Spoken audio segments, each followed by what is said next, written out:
Svetog Duha i upravi stope moje na stazu pokajanja. Umoli Gospoda da me izbavi od muka adskih i od svih neprijatelja vidljivih i nevidljivih, svagda, sada i uvek i u sve vekove vekova. Amin.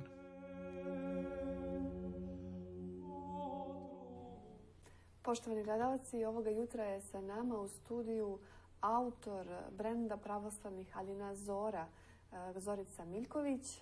Poštovana Zorice, pomaže Bog i dobrodošli u studiju televizije Hram. Hvala na pozivu, Bog vam pomogao.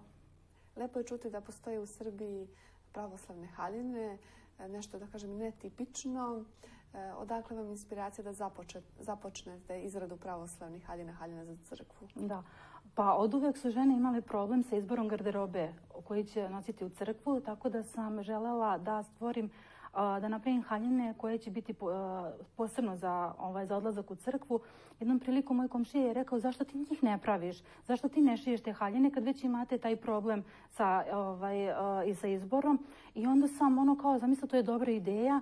Međutim, nisam tačno znala i konkretno kako će ta haljina da izgleda, da bude posebna, da bude specifična,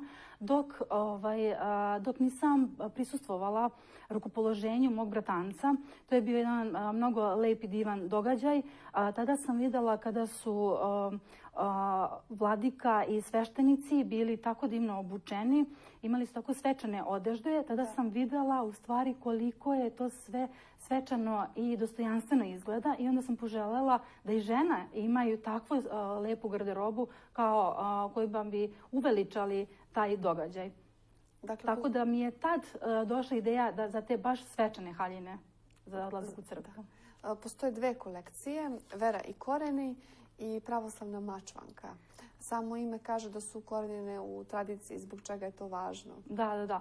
Pa baš prilikom izbora imena tih kolekcija izabrali smo Vera i korene jer je jako bitno da se ljudi vrate svoje veri, da se vrate svojim korenima, odakle potiču.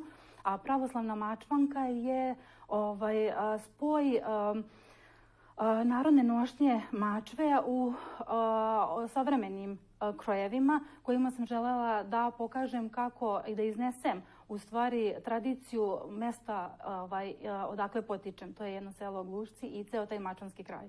Pa prelepo da ste svoj kraj promovišete na neki način. Odakle ime brendu Zora?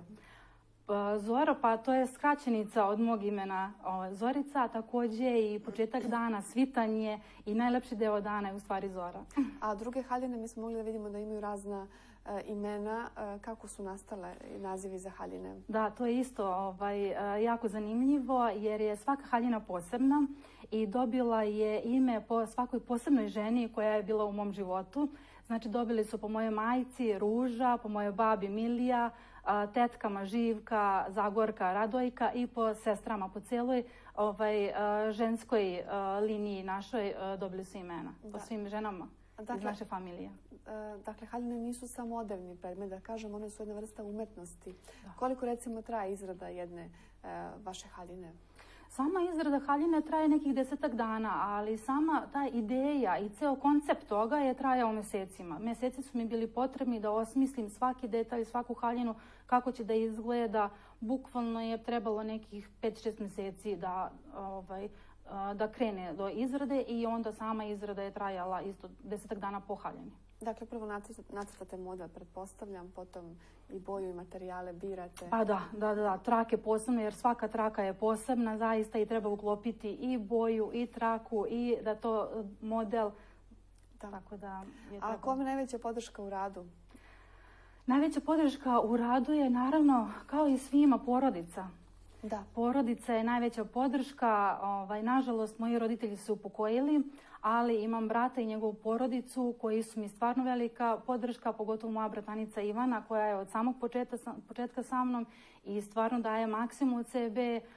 Takođe imam isto veliku podršku svojoj familiji i prijateljima iz sela, ali takođe ovde iz Beograda.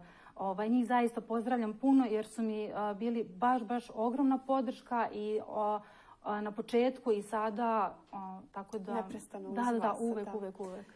Vi, pored haljina, imate i stihare, imate i marame. Kažete nam odakle ideja za tako prelep rad i vez marama i kako